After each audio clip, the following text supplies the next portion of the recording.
I'm Leighton Pesci, local to the area, been living here my whole life. My mother was home, called me up when I was at work, said there was a tornado. Said that came around the front of the house. She saw everything spinning around. She saw the white, the gray, the whole nine. So obviously you can see the damage, the roof, the siding, trees down everywhere. My neighbor has a tree that fell on his house.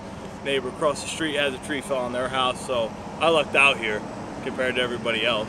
I guess somebody was here from the weather center or somewhere like that looking at it and said they weren't sure what they were going to classify it, but everybody who was home and saw it said it was a tornado.